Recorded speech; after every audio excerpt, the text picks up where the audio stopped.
दोस्तों, मेरा नाम है आकाश वी शर्मा और मैं आपका मोटिवेट मी चैनल पर तहे दिल से स्वागत करता हूँ। काफ़ी अरसे से सोच रहा था स्टोरीज़ लिखूँ। कई बार लिखने के लिए बैठा भी, लेकिन कुछ ढंग का नहीं लिख पाया। शायद मैं कुछ बाहर से उधेड़ बुन करने की कोशिश कर रहा था। लेकिन हाल ही में एक चुनौती के साथ सामना हुआ, और आप तो जानते ही हो, चुनौतियाँ हमें अंदर तक हिला देती हैं। तो उस कोर वाली फीलिंग्स के साथ, मन की गहराई वाले भाव के साथ जब मैं लिखने के लिए बैठा तो कुछ लिख पाया। अब क्योंकि ये स्टोरी मन की गहराई वाली भावनाओं से, उस कोर से लिखी गई है, तो इसीलिए इस प्लेलिस्ट का नाम इनसाइड आउट रख दिया। इनसाइड आउट में ये मेरी पहली स्टोरी है। उम्मीद है आपको पसंद आएगी। कमेंट बॉक्स में ज़रूर बताना। दोस्तों, ये कहानी है राजू की, जो बचपन से ही एक तमन्ना को दिल में लेकर बड़ा हुआ। वो तमन्ना थी कि वो ज़िंदगी में कुछ बहुत बड़ा और अच्छा काम करेगा, कुछ ऐसा कि पूरी दुनिया कहे वाह, और लोग उससे अच्छे बनने की, बड़े सपने देखने की और उनको सच करने की प्रेरणा ले सकें। अब ये अलग बात है कि वो बड़ा काम क्या होगा, ये राजू को भी ठीक से नहीं पता था।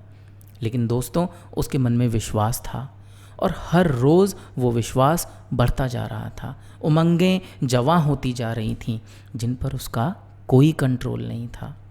क्योंकि जब कोई किसी चीज़ को शिद्दत से चाहता है ना, तो अब ये डायलॉग आपको क्या बताऊं, आप तो इस डायलॉग के बारे में जानते ही हैं।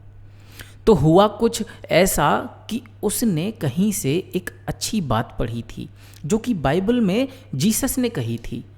O my faithful servant, you have been loyal in small things, I will make you master over large things. ओ मेरे प्रिय सेवक, तुम मेरे दिए हुए छोटे कामों को सच्ची लगन और ईमानदारी से करो, मैं तुम्हें बड़ी अपॉर्चुनिटीज़ दूंगा। अब क्या था, ये बात उसने गांठ बांध ली और ये समझकर चलने लगा कि वो हर काम को सच्ची लगन और ईमानदारी के साथ करेगा। उसकी पढ़ाई लिखाई ख़त्म होने के बाद नौकरी के लिए उसे बहुत धक्के खाने पड़े, लेकिन उसने हार नहीं मानी। बहुत समय कोशिश करने के बाद उसे एक जहाज़ पर क्रू मेंबर की नौकरी मिल गई। उसने वहाँ काम करना शुरू कर दिया। लेकिन आपको सुनकर हैरत होगी कि वो तो अपने मन में एक जहाज़ के कप्तान बनने का सपना देख रहा था। अब कहाँ एक क्रू मेंबर और कहाँ एक कप्तान, कोई मैच नहीं है साहब। राजू वैसे था तो क्रू मेंबर, पर अंदाज़ उसका किसी कप्तान से कम नहीं था। वैसे आपको बता दूं, अंदाज से मेरा मतलब घमंड और अकड़ बिल्कुल नहीं है, बल्कि चिंता और ध्यान से है।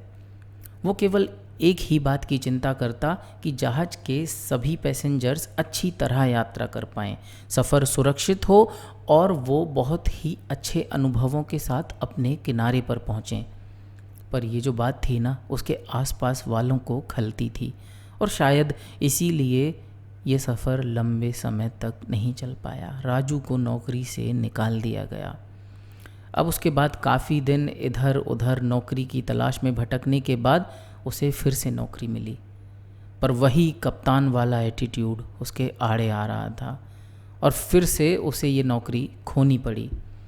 आपको तो पता ही है, जब हम किसी चीज़ को शिद्दत से चाहते हैं तो पूरी कायनात उसे हमसे मिलाने की कोशिश में लग जाती है। शायद ये सब कायनात का षड्यंत्र था, राजू को उसकी चाहत से मिलाने के लिए। नौकरी जाने के बाद उसको बिल्कुल समझ नहीं आ रहा था कि वो क्या करे। उसने और भी कई जगह कोशिश की, पर उसके बाद भी उसे नौकरी नहीं मिली। शायद लोग उसके एटीट्यूड को समझने लगे थे, क्योंकि वो लगभग 2 साल नौकरी कर चुका था और ये एटीट्यूड उसके रगों में बस चुका था। ये बात उसके समझ के बाहर थी कि क्यों बाकी सब लोग अपनी जॉब को बेमन से करते हैं, अपने कस्टमर्स की बुराई करते हैं, और फिर भी उनकी जॉब सही से चलती रहती है और उनको आसानी से जॉब मिल भी जाती है। अपने एटीट्यूड पर खुद सैकड़ों प्रश्न लगा दिए थे उसने। लेकिन जब सारे रास्ते बंद हो जाते हैं ना, तो समय होता है एक नई शुरुआत का। 2 साल की नौकरी में उसने थोड़े पैसे जोड़ लिए थे। उसने उस जुड़े हुए पैसों से एक नाव खरीदी और अपनी बाइबल का वही एक नियम लेकर उसने नई शुरुआत की। आपको याद है ना, सपने तो वही हैं, जहाज वाले। अब सफ़र नया था, साहस और उम्मीदें दोनों जवां थीं। क्या हुआ, अगर जहाज नहीं तो छोटी नाव ही सही। पर उसके एटीट्यूड पर लोग फिदा थे। उसकी नाव में जो कोई भी बैठता उसको राजू पूरी सुरक्षा के साथ केवल मंजिल तक लेकर ही नहीं जाता, बल्कि उनके सफ़र को अनोखे अनुभवों से भरने के लिए भी पूरी कोशिश करता। कभी गाना गाते हुए, कभी लतीफ़े सुनाते हुए और उनके लिए अच्छे खाने पीने का भी इंतज़ाम करता। अपने हर ग्राहक से अत्यधिक स्नेह था उसको, और उनकी खुशी, उनकी सुरक्षा और उन्हें मंजिल तक पहुंचने के लिए राजू ने अपने आप को समर्पित कर दिया था। मानो कि अब उसकी ज़िंदगी का मकसद भी यही था कि लोग अपनी मंजिल पर शान से पहुँचें और अपने जीवन में राजू को अच्छे काम के लिए याद रखें। शायद एक माझी की यही परिभाषा है। लेकिन कई बार ये सफ़र मज़ेदार के बजाय चैलेंजेस से भरा भी होता था, क्योंकि जब बारिश आ जाया करती तो राजू के मन में अपने ग्राहकों की चिंता बढ़ जाती। ऐसी परिस्थिति में राजू की हालत ऐसे मानो जैसे उसको उम्र कैद की सज़ा सुनाई जाने वाली हो। उसके चेहरे के भाव उड़ जाते और वो अपनी हर कोशिश नाव को संभालने और अपने ग्राहकों को सुरक्षित पहुंचाने में लगा देता। राजू की एक खास बात बताऊं आपको, उसने अपने आप से एक वादा किया हुआ था कि मैं अपने हर ग्राहक को मंजिल तक सही सलामत ज़रूर पहुंचाऊंगा, चाहे मुझे थोड़ी देर ही क्यों ना हो जाए। शायद इसी कारण लोग उसकी नाव में बैठने आते थे, और शायद इसी तरह से करते करते उसको ये लगने लगा था कि वो नाव का माझी नहीं है, एक बड़े जहाज का कप्तान है। लेकिन आपको तो पता ही होगा, नाव का सलामत पहुंचना केवल माझी पर तो निर्भर नहीं करता। पूरे सफ़र में कई बार नाव पलटने का खतरा बनता, कभी तूफान की वजह से तो कभी मन की शंका, और फिर संदेहवश नाव में बैठे यात्री बीच सफ़र में ही विद्रोह करते और नाव से कूदने की बातें करते।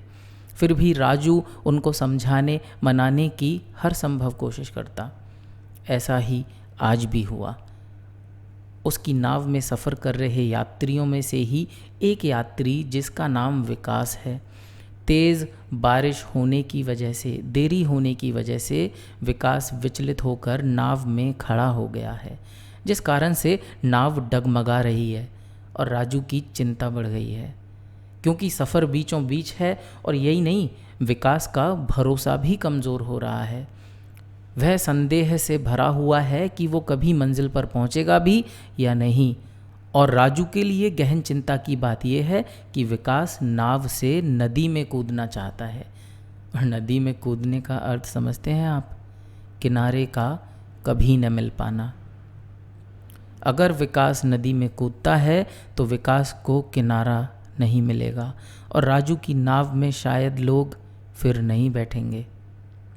अगर राजू विकास को बचाने के लिए नदी में कूदता है तो बाकी के सारे यात्री मंजिल पर कभी नहीं पहुंचेंगे और राजू को भी शायद किनारा कभी ना मिले। दोस्तों, ये कहानी मैंने अपने जीवन के एक वर्तमान में चल रही चुनौती के अनुभव से लिखी है। ऐसी परिस्थिति में राजू और विकास को क्या करना चाहिए, मैं आपसे पूछना चाहता हूँ। कृपया मुझे कमेंट बॉक्स में बताएं। इस कहानी का अगला पार्ट सुनने के लिए चैनल को सब्सक्राइब कर लेना और बेल आइकन को प्रेस कर देना। मेरे साथ यहाँ तक बने रहने के लिए आपका बहुत बहुत धन्यवाद।